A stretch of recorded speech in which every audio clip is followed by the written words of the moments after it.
మొన్న సండే ఇంటి దగ్గరే ఉన్న చిత్తారమ్మ టెంపుల్లో బోనాల పండగ జరుగుతుంది. అందరు బోనాలు సమర్పిస్తున్నారు. కనీసం వెళ్ళి చూసొద్దాము, మా సైడ్ ఎలాగో చెయ్యరు కదా అని చెప్పి వెళ్ళాము.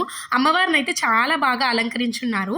మా దగ్గరలో 2 చిత్తారమ్మలు ఉన్నాయి. పెద్ద చిత్తారమ్మ, చిన్న చిత్తారమ్మ అని 2 టెంపుల్స్ ఉన్నాయి. బయట అయితే జాతర వాతావరణమే ఉంది. మనం జాతరలు తిరణాలలో ఎలా అయితే బోలెడన్ని షాప్స్ పెట్టి రకరకాల వస్తువులు అమ్ముతారో అలాంటి అట్మాస్ఫియరే అనిపించింది. నాకైతే చాలా బాగా నచ్చింది. చైల్డ్హుడ్ మెమరీస్కి వెళ్ళిపోయాను నేను.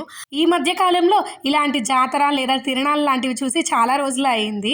పిల్లలు పెద్దలు అసలు జనాలతో హడావిడిగా ఉండింది. నేనైతే ఈ బుడ్డీల షాప్ దగ్గర చాలాసేపు ఆగిపోయాను. నేను చిన్నప్పటికి వెళ్ళిపోయాను. చిన్నప్పుడు అమ్మ వాళ్ళని తీసుకెళ్ళి నాకు స్టవ్ కొనిచ్చు, క్యారేజ్ కొనిచ్చు, నాకు ఈ బుట్టలు కొనిచ్చు, ఇవి లేవు అవి లేవు అని చెప్పి మన దగ్గర లేని వస్తువులు ఏంటా అని గుర్తుపెట్టుకొని మని కొనుక్కొచ్చే వాళ్ళము. ఆడపిల్లలైతే ఖచ్చితంగా బుడ్డీలు కొనుక్కోకుండా తిరణాల నుంచి వచ్చే వాళ్ళే కాదు. వేడివేడిగా స్నాక్స్ అమ్ముతుంటే తిన్నాం. దీని పార్ట్ 2 కోసం వెయిట్ చేయండి. ఛానల్ని సబ్స్క్రైబ్ చేసుకోండి.